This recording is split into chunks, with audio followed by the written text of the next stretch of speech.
Hello everyone, a very warm welcome to all of you. So today I am here to discuss ADRE skill test syllabus. So as we all know, ADRE skill test will be held very soon. In this exam, in this skill test, it is divided into three categories: category 1, category 2 and category 3. Okay, category 1, category 2 and category 3. So according to the category, the syllabus is divided. So in this particular skill test, the application that will be used is Microsoft Office.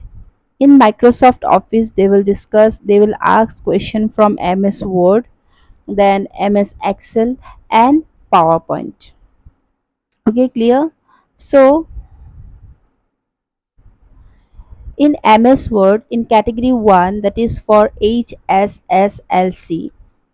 So in that particular, how we can create a document, that means you will have to open a document and you will have to write something and you will have to save it. That particular portion is called document creation.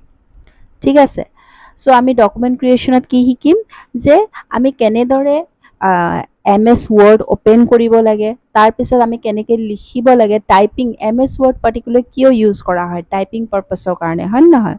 চ' তাতে আমি কেনেকৈ typing কৰিম, তাৰপিছত typing কৰাৰ পিছত আমি কেনেদৰে save কৰিম, এই তিনিটা ষ্টেপছ আমাৰ হয় ডকুমেণ্ট ক্ৰিয়েশ্যন। তাৰপিছত আহিলে বেচিক ফৰ্মেটিং আৰু এডিটিং, এই দুটা অপশ্যন ছেইম হয়। ফৰ্মেটিং মানেই হ'ল এডিটিং, ঠিক আছে।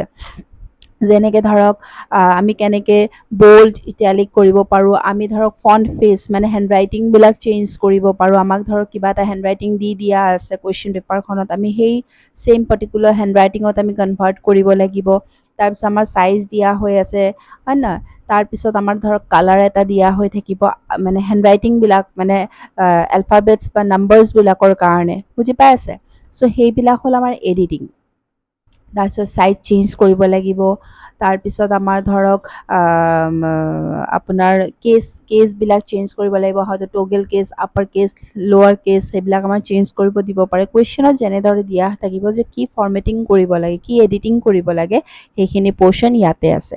তাৰপিছত আহিলে এলাইনমেণ্ট। চ' আমি জানো যে আমাৰ চাৰিটা এলাইনমেণ্ট আছে। এটা হ'ল চেণ্টাৰ, এটা হ'ল আপোনাৰ লেফ্ট এলাইনমেণ্ট, ৰাইট এলাইনমেণ্ট আৰু জাষ্টিফাই। তাৰপিছত গোটেইখিনি কৰাৰ পিছত আমি কেনেদৰে প্ৰিণ্টিং কৰিম, প্ৰিণ্টিঙৰ অপশ্যনখিনি আমি শিকিব লাগিব। চ' এইখিনি আছে আমাৰ কেটেগৰী 1ত। আৰু কেটেগৰী 2ত এই গোটেইখিনি পৰ্শ্যন আছে, এক্সেপ্ট ইয়াতে নতুন এটা ইনক্লুড হৈছে টেবল ক্ৰিয়েশ্যন। আমি কেনেকৈ টেবল ক্ৰিয়েট কৰিব পাৰোঁ, যেনেকৈ ধৰক মই এইটো টেবল এটা ক্ৰিয়েট কৰি লৈছোঁ। ইয়াতে আমাৰ কলমছ আছে, এইবিলাক হ'ল 1 2 3 4 5 কলমছ, আৰু ইয়াতে আমাৰ ৰ'বিলাক দিয়া হৈ আছে।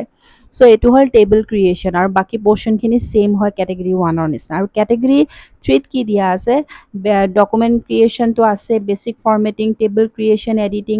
ইয়াতে নতুন পৰ্শ্যন এড হৈছে আমাৰ ক্ৰিয়েটিং নাম্বাৰ্ড এণ্ড বুলেটেড লিষ্ট। ঠিক আছে, বুলেটেড লিষ্ট মানে লিষ্টিং কেনেকৈ কৰা হয়, নাম্বাৰ, যেনেকৈ ধৰক মই ইয়াতে 1 লিখিছোঁ, 2 3 দিছোঁ। এই নাম্বাৰ্ড লিষ্টবিলাক বা বুলেট লিষ্ট কেনেকৈ ইউজ কৰা হয় মই সেইখিনি শিকাম। তাৰপিছত মডিফাইং দ্য কেৰেক্টাৰ্ছ, ৰেফাৰেঞ্চেছ, এইকেইটা পৰ্শ্যন নতুনকৈ এড হৈছে। অলৰেডি এলাইনমেণ্ট প্ৰিণ্টিং আগৰ কেটেগৰীবিলাকতো আছে। ঠিক তেনেদৰে এম এছ এক্সেলৰ কাৰণে বেচিক ফাংচনেলিটি, একদম বেচিক ফাংচনেলিটি, বেচিক আমাৰ ফৰ্মুলা, এলাইনমেণ্ট, প্ৰিণ্টিং, ইয়াতো ছেইম বস্তু শিকিব লাগিব কেটেগৰী 1ত। আৰু কেটেগৰী 2ত ইণ্টাৰমিডিয়েট লেভেল, মানে ইণ্টাৰমিডিয়েট ফৰ্মেটিংবিলাক শিকিব লাগিব, ইণ্টাৰমিডিয়েট ফৰ্মুলা শিকিব লাগিব, কণ্ডিশ্যনেল মেথছবিলাক শিকিব লাগিব, ভেলিডেশ্যন, এলাইনমেণ্ট, প্ৰিণ্টিং ছেইম ইয়াতো আছে। দেন কেটেগৰী 3ত আমি শিকিব লাগিব ডিটেইল টেবলছ, ডিটেইল ফৰ্মুলা, গোটেইখিনি ফৰ্মুলা যিকোনো ফৰ্মুলা দিব পাৰে, প্ৰফিট লছৰ ফৰ্মুলা দিব পাৰে আমাৰ। তাৰপিছত আমাৰ চেলিং কষ্ট, এইবিলাক বস্তু দিব পাৰে। আমাৰ মেথছ ৰিলেটেড যিকোনো কুৱেশ্যন দি দিব পাৰে। গতিকে সেইখিনি হয়তো চেলেৰি ডিটেইলছৰ কিবা এটা কুৱেশ্যন দিব। দেন পিভটিং, দেন লুকআপ, আমাৰ ভি লুকআপ, এইবিলাক দিব। তাৰপিছত আমি চাৰ্ট কেনেকৈ ইউজ কৰিব লাগে, উইজাৰ্ড মানে হ'ল আমাৰ এটা ডায়লগ বক্স, য'ত নেকি ষ্টেপ বাই ষ্টেপ আমাৰ গোটেই মানে ষ্টেপবিলাকত আমাৰ দিয়া হৈ আছে। যেনেকৈ আমি ছফ্টৱেৰ এটা ইনষ্টল কৰিব হ'লে আমাৰ ইনষ্ট্ৰাকশ্যন দিয়া থাকে, আমি ইনষ্ট্ৰাকশ্যনটো পঢ়ি পেলাই আমি নেক্সট বাটন ইউজ কৰোঁ, সেইটো কোৱা হয় উইজাৰ্ড। চ' সেইটো কেনেকৈ ইউজ কৰিব লাগে সেইটো আছে আমাৰ কেটেগৰী 3 তাৰমানে কেটেগৰী 3 চাৰ্টৰ বিষয়ে কুৱেশ্যন আহিব লুকআপৰ বিষয়ে কুৱেশ্যন আহিব পিভটিঙৰ কুৱেশ্যন আহিব দেন আমাৰ এডভান্স লেভেলখিনি আমাৰ বেচেলৰ ডিগ্ৰী উইথ কম্পিউটাৰ ঠিক আছে আৰু এইটো হ'ল কেটেগৰী 2 বেচেলৰ অনলি বেচেলৰ যাৰ কম্পিউটাৰ ৰিলেটেড কম্পিউটাৰৰ নহয় ঠিক আছে তাৰপিছত আহিলে আমাৰ পাৱাৰ পইণ্টত ইয়াতে ছেইম আমি কেনেদৰে পাৱাৰ পইণ্ট অ'পেন কৰিম তাতে শ্লাইডছবিলাকত কেনেকৈ আমি লিখিম তাৰপিছত আমি কেনেকৈ ছেভ কৰিম সেইখিনি তাৰপিছত ফৰ্মেটিং বেছিক ফৰ্মেটিংখিনি শিকিব লাগিব তাৰপিছত এলাইনমেণ্ট প্ৰিণ্টিং ইয়াতেও চ' কেটেগৰী আমি এটা কথা গম পাইছোঁ যে কেটেগৰী 1ত একেবাৰে চিম্পল কুৱেশ্যনছ আহিব কেটেগৰীটো অকণমান বেচেলাৰ ডিগ্ৰী যোনটো অকণমান নতুন এটা অপশ্যন ইউজ হৈ আছে চ' ইয়াতেও same intermediate creation document creation intermediate formatting alignment printing same আছে কিন্তু বেচেলাৰ ডিগ্ৰী উইথ কম্পিউটাৰ্ছত কি নতুন বস্তু দিয়া হৈ আছে document creation detail formatting detail আৰু আমি পাৱাৰ পইণ্টত আমি কেনেকৈ টেবল ইনচাৰ্ট কৰোঁ কেনেকৈ আমি চাৰ্টবিলাক ইউজ কৰোঁ বাৰ চাৰ্ট পাই চাৰ্ট এভৰিথিং আমি ইয়াতে শিকিব লাগিব তাৰপিছত এলাইনমেণ্ট আৰু প্ৰিণ্টিং চ' এয়াই আছিলে আমাৰ syllabus for ADRE skill test so' আশা কৰোঁ আপোনালোকে বুজি পাইছে কাৰণ চিলেবাছটো বহুত ইম্পৰ্টেণ্ট হয় আপুনি যি টি পঢ়ি গ'লে নহ'ব যে মই এইটো পঢ়োঁ সেইটো পঢ়োঁ ইমানখিনি পঢ়ি লাভ নাই যিমান দিয়া আছে ধৰক ইয়াতে কৈছে যে কেটেগৰী 2ত আমি ইণ্টাৰমিডিয়েট অপশ্যনবিলাক শিকিব লাগিব কিন্তু কেটেগৰী 3ত আমি কি শিকিব লাগিব অকণমান এডভান্স লেভেলত শিকিব লাগিব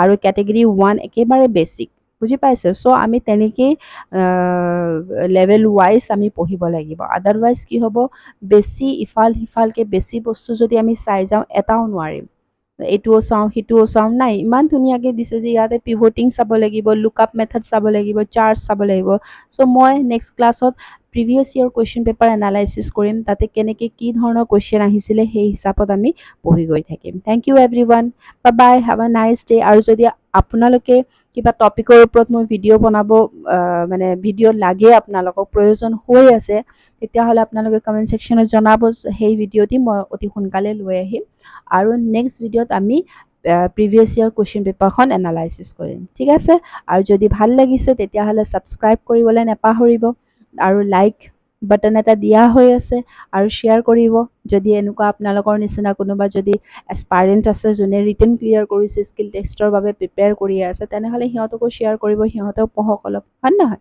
ঠিক আছে থেংক ইউ এভৰিৱান বাই